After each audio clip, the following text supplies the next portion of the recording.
Welcome to Terra Talks, where we talk about all things real estate. In each episode, we'll tackle current trends and topics of interest, both locally and regionally. However or wherever you decide to tune in, you're not going to want to miss this.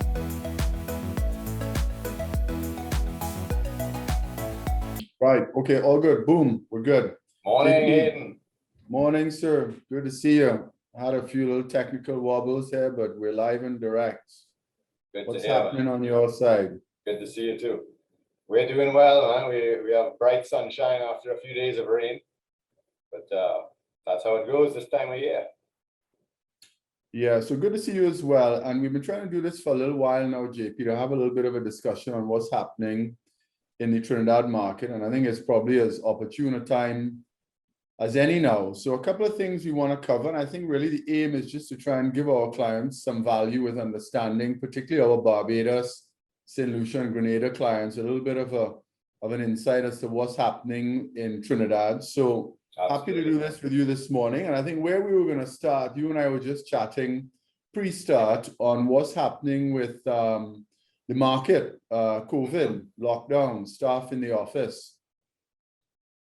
Yeah, it's quite interesting. I mean, maybe I should start speaking about real estate pre-lockdown, right? So, I mean, if we refer to our Red Book 2019, that was a great snapshot of the market at a period in time, right? Which would have been just pre-COVID. And to summarize that quickly, I mean, there were pressures on the office, the A to B class office market pre-COVID, right? With the downturn in the oil and gas industry. And obviously COVID and working from home has only amplified that. The correlation to residential there is that once these oil and gas companies start slowing down, obviously the higher end residential market slows a bit too, right? Because we had investors buying high-end property to rent to expats. Now the expats aren't there, so the only people buying those high-end residential property would be owner-occupiers, right? So smaller pool of buyers, pressure on pricing on the high-end residential condominium. You know, those big towers like La Riviera, La Fontaine have big vacancy rates now, as well as the houses in that area, which were prime property because of their location, proximity to the international school. But you know, middle to low end residential continues to be strong, or was strong pre-lockdown. What we saw pre-lockdown, we actually saw Trinis embracing condominium style development on a lower end. So because there was limited land available in close proximity to Port of Spain, developers were densifying land, right? They were building multiple units and to produce a product that was affordable, firstly, and then to offer a modern style of living where the pool's taken care of and there's security and the gardens maintained, right? So that's kind of what we were seeing coming into 2019 and the lockdowns, or 2020 lockdowns. Yeah, so then March 2020 comes, and what's your sense of what sort of that period has been, that sort of year and a few months? What's your sort of sense, just sort of in the macro? Maybe we could, I don't know if you want to start with commercial specifically, then we could talk about residential after. Yeah, so I mean, that was, you know, the biggest social experiment that could have been conducted on you know, working from home, right?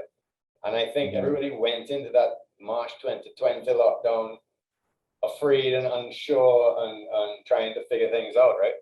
We were forced home, and I must congratulate you guys, Hayden, because of the technology provided by Terra regionally, we were able to roll into working from home capability pretty easily, right? It took some adjusting, and we gave office staff, we gave them chairs and stuff so they could take that home so they'd be a little more comfortable. But basically, the lockdowns on the whole have amplified the high-end commercial office space issues, right? So the vacancy rates have continued to climb. The prices are lower. What we're seeing is companies downsizing right? And we're also seeing the big oil and gas companies, well, they're downsizing and some are pulling out entirely. So we have a significant amount of space right now available for sublease, 26,000 square feet for sublease from one of the big oil and gas companies. So they're committed to a lease at, call it 18 Trinidad and Tobago dollars, just under 3 US, right? Per square foot per month, plus CAM. They're committed to a lease like that, and they're looking to sublet to cut their costs. So they're looking to get back a portion of that, call it 50% of that, and just to kind of get out and mitigate their costs. So generally, what would you say about the take A-class office? Overall, what would you say availability is like, you know, whether it's sublet availability or just vacancy, straight vacancy from the landlord? Yeah, so we estimate that we have about, call it 1 million square feet of A and B class space, right? Office space in and around Port of Spain. And the vacancy rates are 30% and climbing. Interesting. Yeah, we are beginning to see a little more vacancy in A-class here, for sure. Although I think we've come a little further on the spectrum of the market reopening into some semblance of stabilized operations. You're beginning to see that, you know, some companies, very typical stuff, that have settled into a hybrid situation. Some sort of very traditional companies now surprisingly saying they're telling their employees 2 days a week permanently you can work from home. You know, companies that don't fit the profile you think that might have done that. So we are starting to see a fair bit of availability in A-class as well. It was interesting when you mentioned the rates. So basically about 36 US per square foot per annum base. And then what sort of, and I know we're doing times 7-ish, as you were telling me before we started, what would the CAM be in that A-class sort of office space? So CAM is between, let's say, call it 70 cents US up to about 110 per square foot. Right. So 84, yeah. So all things equal, you're about somewhere in the order of 40 odd US per square foot per annum, all in, base plus CAM, you know, that's 80 Barbados. So, you know, it's not particularly far off from where we are in Barbados. But now that's existing property, right? I mean, to go and construct something now is going to cost you more. You're going to have to charge more than that, I think. Right. Construction prices, materials have gone up significantly. And those rates are under a lot of pressure now. So you can get A-class space at $2 US per square foot now. The CAM, of course, remains the same, right? So you've begun to see that. You've begun to see hard market-based evidence of reductions and concessions being offered in A-class. Absolutely. Prices are down significantly. Landlords are, you know, landlords are different, right? Some are reactive and understand what's going on and are, you know, taken in front, so to speak, and they've reduced their rates. They are offering to furnish the space. They're offering long rent-free build-out periods on the front end of the lease, right? So to facilitate a tenant's move and to ease cash flow. I mean, we've heard on a 5-year lease, they're giving up to a year rent-free. Call that a 20% discount, right? And that's fact. And that's on a reduced rate. So there's a reduced rate that's starting in the 13th month. So it's not $3 US. Let's put it out. Yeah, I got you. So availability, a lot of vacancies, some subletting. One of the things you shared with me in a previous conversation, JP, just before we wrap this sort of commercial, is some mechanisms you're always suggesting to office building owners to cope with increasing vacancy and considering condominiumizing and selling off offices.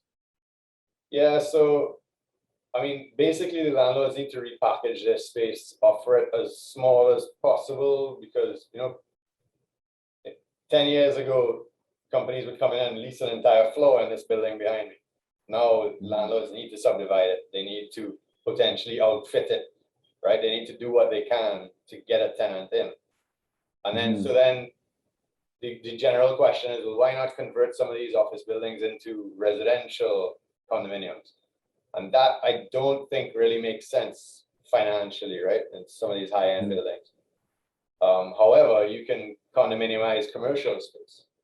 So should a landlord be under pressure to get his space leased out, he could potentially sell off a floor or sell off a half floor in each of the buildings. And you know, Trinidadians and businesses have done very well over the last 2 decades, and tenants like Terra and others would seriously consider purchasing a floor or a half floor as opposed to paying rent. So there's an opportunity there should the landlord be under pressure. So not the times we're building office buildings now, and perhaps that's a global phenomenon as well. Yeah. What about resi? How are you seeing residential generally in Trinidad? So that is really interesting. And you know, going into this thing back in March 2020, I guess nobody really knew, and we didn't foresee the direction that this would go in. But I have to say, we are pleasantly surprised by the amount of residential sales and rental activity we saw coming out of the lockdown, right? So coming out of that first lockdown, we saw a big boom in residential property sales, generally middle to lower end, right? And by that, I mean under $2 million TT dollars. So call it 300,000 US. As well as a whole new segment kind of rose up out of the pandemic, right? Out of the lockdown, which is staycation properties. So what COVID really did, and the closing of our borders really did, is it brought people out of their homes. They began re-exploring this beautiful twin island, and people began reinvesting. So they couldn't fly out to Miami or Barbados for holiday, right? So they began buying properties here in Mayaro, down the islands, Blanche Shares, Tobago. So we did a significant, I mean, you could say we did 500% more staycation property sales this last year, calendar year, from this month than we would have the year before, comfortably. So that is a whole new segment of the market that kind of re-emerged. And you know what I kind of put it down to as well, Hayden, is that you have to remember, in Trinidad we've been dealing with capital flight for quite a while now. People have been buying US and sending it away. The market has tightened significantly now as it relates to US, and people with money, people with businesses that are doing well, literally cannot get US. So if you have Trinidad and Tobago dollars, there's only one place in the world that accepts Trinidad and Tobago dollars. That's Trinidad and Tobago. So we're seeing reinvestment into residential property. People are upgrading their homes. They're buying a lot next door. They're putting in a pool. They're buying a staycation property. So it's quite interesting, and it's refreshing. I mean, you know, the imperative word now is home, right? We're working from home. We're schooling our kids from home. Our home kept us and our families safe. And this is not only Trinidad, this is a global phenomenon, as you know, where residential is on the up. And as you say that, JP, here we are in the middle of August. And I was just mentioning there that Barbados is ostensibly open for business with the new normal protocols, etc. Where is Trinidad on that, as you and I are speaking this morning? So we are gradually reopening. I mean, we have a significant amount of vaccines. I think we have over 800,000 doses for a population of 1.4. We're up to, call it 40%, maybe 30% that are vaccinated. That would be first and second shot. So that's people with one shot and people with 2 shots, right? Total.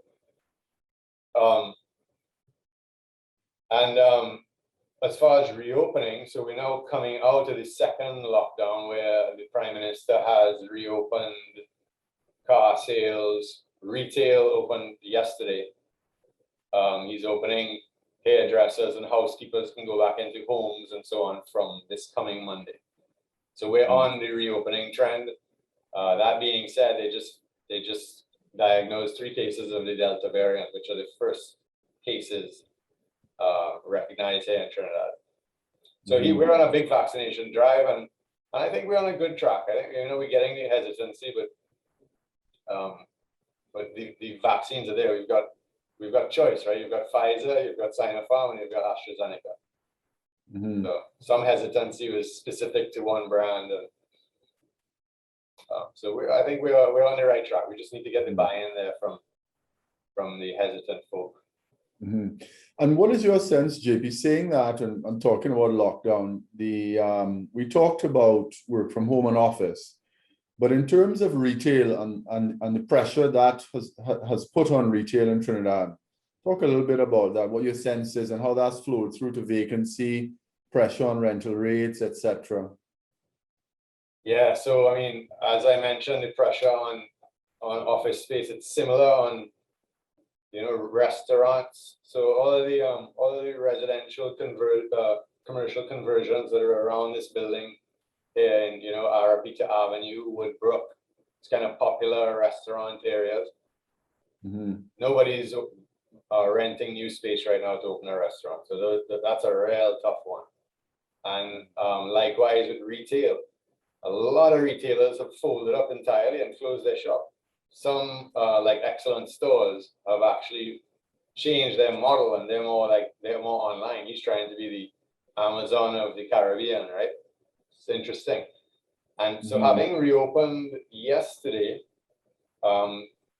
the mayor of Port of Spain did a walkabout Port of Spain. He says that he estimated 85% of the shops in Port of Spain, downtown Port of Spain, have reopened.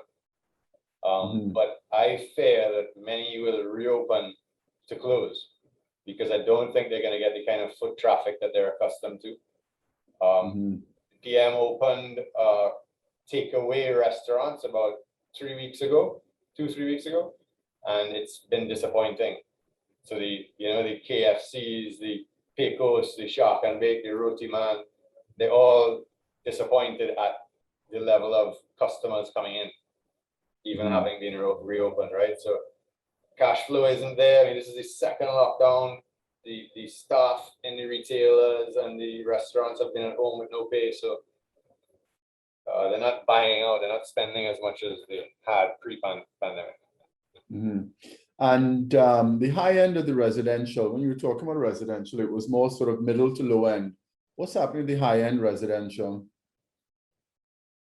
So there's opportunity, right? Should you find a seller who's really motivated, right? I mean, the reality is the guys who own those residential property have done very well over the years, and you could say a small pool of people own a big pool of those high-end properties, and they're not all of them are truly motivated to sell at this stage, so they're kind of hanging on. Now, some of those properties have been vacant for quite a while, or they may have been renting the space for $5,000 US. They're now renting it for half of that, and in TT dollars, right? So 5,000 US, call it 30,000 TT. They're now renting them for $12,000 to $15,000 for a high-end property. So there's opportunity for people who want to live in those properties, should they be able to find a seller who really needs to sell. I think we're going to see more of that as time progresses. People needing to sell them. Right. So one of the things we thought would be useful, maybe for the audience, is just to have a little rundown of a few benchmarks on what pricing is like in Trinidad.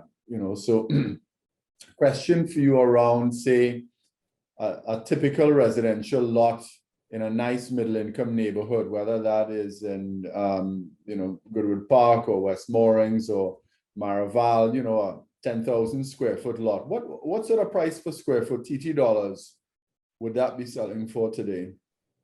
Yeah, it's tough to say because Goodwood Park has true hillside property as well as more level land, right? And likewise at Fairways and some of these other areas. But residential land in the Port of Spain area, I mean, could be 150 up to 450 per square foot TTD. Wow. Yeah, so somebody would pay $4 million for a 10,000 square foot parcel of land in one of those prime neighborhoods. Yeah, and what's happening actually is that there's so little land available. It's so developed, so well developed, that people buy old houses and fully renovate or rebuild. So all things equal, in and around, sort of accessible to Port of Spain, a middle market single family dwelling, 3-bed, 2-bath house in a nice neighborhood, say for young professional family, what sort of price point would that be? $150, $200 per square foot for the land. And as you head further out east, you can get land at $70, $80 for a 5,000 square foot lot.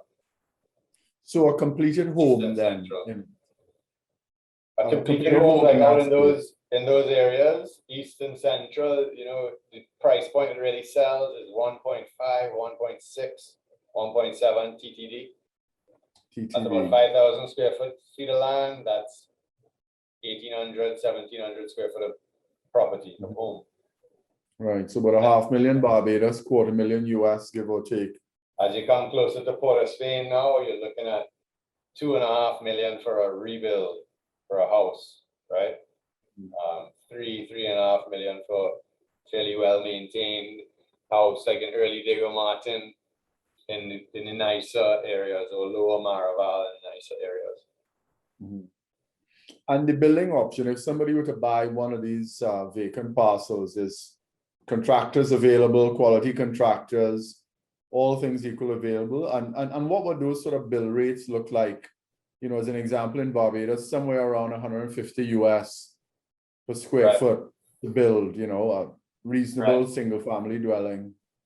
Yeah, I mean, so it starts at about $500 per square foot to build like a basic home, basic simple home, generally outside of Port of Spain. But when you come into Port of Spain and you come into areas like the Goodwood Park and the Fairways and the Ellerslie Park and so on, I mean, it gets up to $1,000 TT per square foot, and well beyond that, right? The sky is the limit Right. for these guys, what they build. And then if you're building on a hillside, you're gonna get the land for cheap, but the preparation cost is massive, right? Mhm. And remember, we're dealing with steel increases here, significant steel increases, cement increases. The challenges in Trinidad remain. Our labor pool is poor. The bureaucracy in getting approvals to build from scratch is tedious, and it basically takes time. So you're on, if you borrow from the bank, you're on bridge financing until you get your final completion certificate Mhm. from the regional authority, which follows fire and water and TNTech, and all those are prior requisites to getting that completion. So Yeah. it's tough. It's tough to build from scratch. Mhm. So all things equal, perhaps unexpectedly, JP, right? If I were to summarize commercial, residential, and just all things happening in the market, is tough trading conditions. Good news is that unsurprisingly, see the same thing in the US, that people go on these driving holidays that don't involve air travel. So similar in Trinidad, in buying holiday homes, but presumably that market is only so deep. So what I wanted to ask you a little bit about, a big story everywhere outside of Trinidad is always and continues to be crime. As to, you know, everybody sees it through perhaps a different lens that you might see. How do you see, being in situ in the market, how crime impacts the market, if at all, today? Yeah, well, it would be ignorant of me to say that it does not have an impact. It certainly does. And that's one of the first questions we face when when you begin offering property. What's the area like? Is it safe? It's a big question. You know, the press doesn't do a good job at crime. I mean, it's always front page here, and it looks a lot worse than it is. There are areas that are safe, but you know, anybody can jump in a car and drive anywhere, right? So the crime can come to your doorstep. So people want to know that the property is in a safe area, that gated communities, of course, add value significantly and are top demand. So if you can do an affordable gated community, that's a win. And we're certainly encouraging developers in these times to do middle to low end residential gated communities. Right? That's where the market's at. That's where developers should focus. Don't build any office buildings. Right? We're clear on that. That's interesting. So I guess then perhaps you started to answer my next question, which is really sort of what is in the market today that is selling, what is hot. It's quite interesting what you're saying about these low to middle income, secure gated communities. Anything else in your mind that's sort of hot in the market? If somebody had some capital, was looking to put it into the Trinidad market, where should they put that capital? Yeah, absolutely. I mean, we've seen people buying properties in Tobago, right? And putting it on Airbnb and generating some Forex that way, right? Mm-hmm. I would encourage people to invest in lower and middle class housing. And what we've seen recently is people buying into pre-construction. Pre-construction has started again, and there are a few reliable developers that you can buy in early and then resell upon completion. In fact, somebody who owns a high-end towers unit that they can't get rented. Had I owned one, I would consider selling that, taking the cash and buying into new developments, new affordable developments. Buy it and rent it. So you're gonna have to manage 3-4 properties and rent to local tenants, as opposed to having that one big high-end property where you're getting, a one oil and gas tenant. Right. But again, where you have the exposure to vacancy and the risk of the energy industry, is that what you're saying? So you distribute that risk into the higher demand of the local market, probably more reliable. Yeah, so as we move away from the oil and gas industry, you need to move your investments to the local market.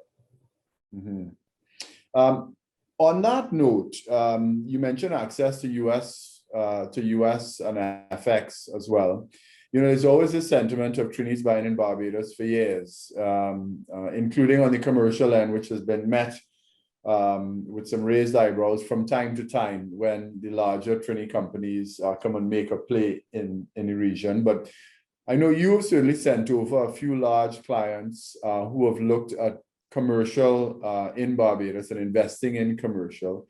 How are you seeing that generally, including in Trini's investing in a bolt hole on the beach, to use from time to time on Airbnb? What's your sense of that market now? Again, against the background of access to US dollars, I suppose. Yeah. So, I mean, the exchange rate in Trinidad is still like 685, 689 officially to $1 US. The reality is that it's changing hands on the black market at higher rates, like $7.50, $8. And the reason being is that you literally can't get any US through the bank. You can't get physical cash, that's for sure. And you can't even buy Forex to be wire transferred. What we've seen is the big players, the big local players and investors and commercial guys, they've been looking in St. Lucia, Grenada, Barbados for a property they can invest in. It could be a strip mall, it could be a commercial building, it could be a development site. So their intention is to invest in the other islands in order to generate Forex, to maybe run their businesses here. Interesting. Yeah, so we continue to see that. And I, while I mentioned earlier, Trinis have bought staycation property here, I think they will always buy in Barbados too, from a vacation perspective. We Trinis love the South Coast. So I expect they'll come right back over there and reinvest as things reopen, as you guys welcome us. I don't know, how long do I have to quarantine for if I come to your beautiful island? It's easy for you to go to Tobago. No quarantine. Right. Well, if you are double vaccinated, there's a very simple protocol and process because, as a tourism economy, we rely on tourists. So there's what I would call a sort of a measured approach that acknowledges the requirement and the need to have that business. So, in fact, there were a group of some of your clients who were here in Trinidad recently, staying in a couple of them actually, staying in a residential unit here, and another one I'm seeing soon. So we are certainly seeing, it seems as if the Trinis are keen once they can to get out and spread their wings a little bit and maybe get outside and come and have a holiday and have a look around for some opportunities.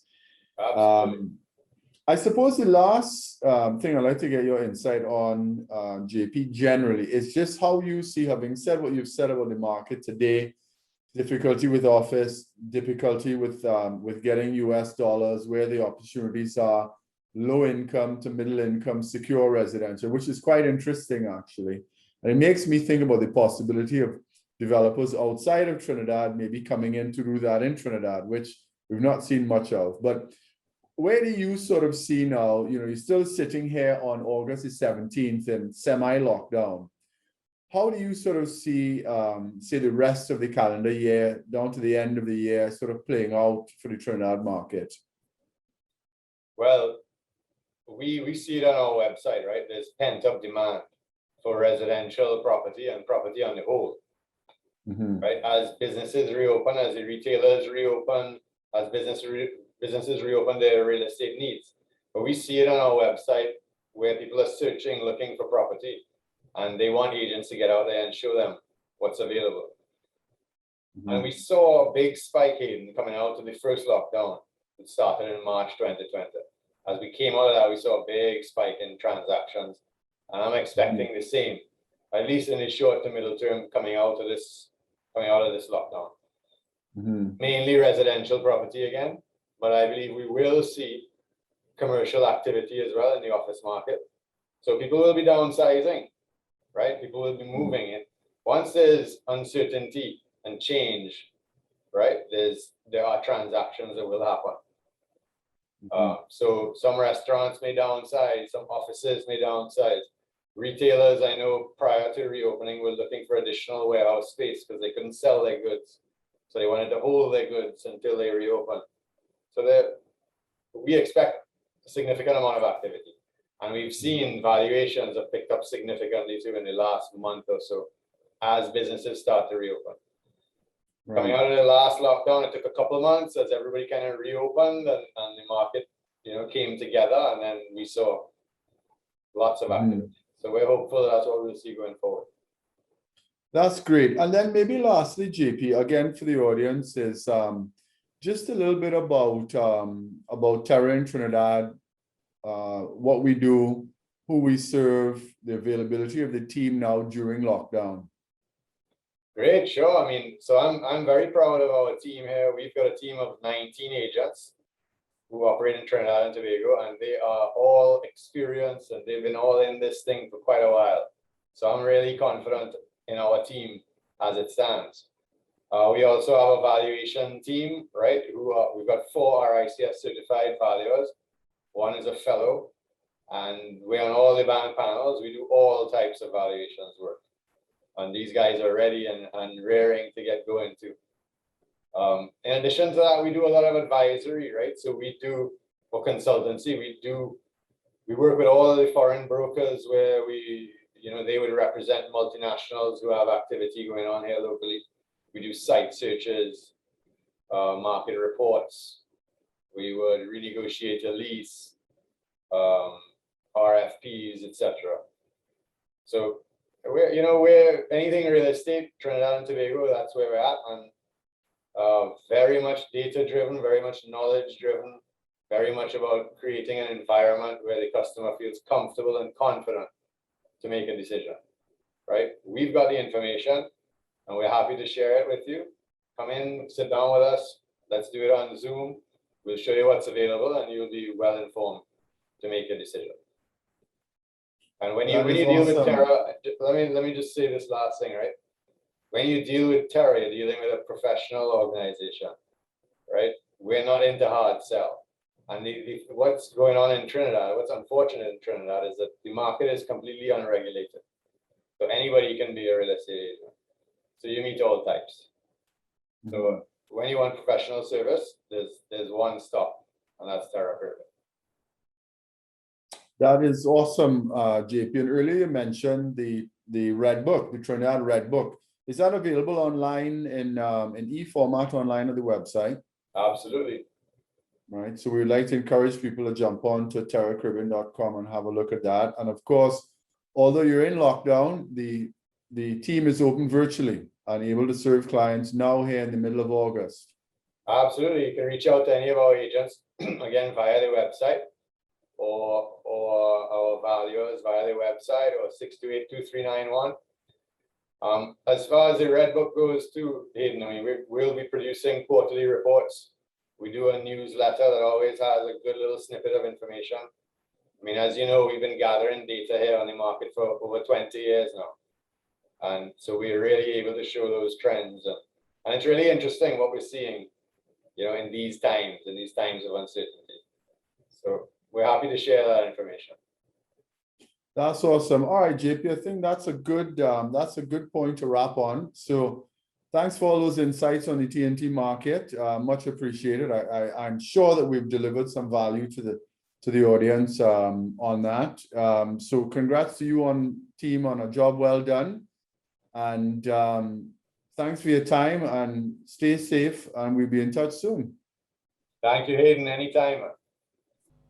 To connect with us, log on to terrared.com and we'll see you here next time.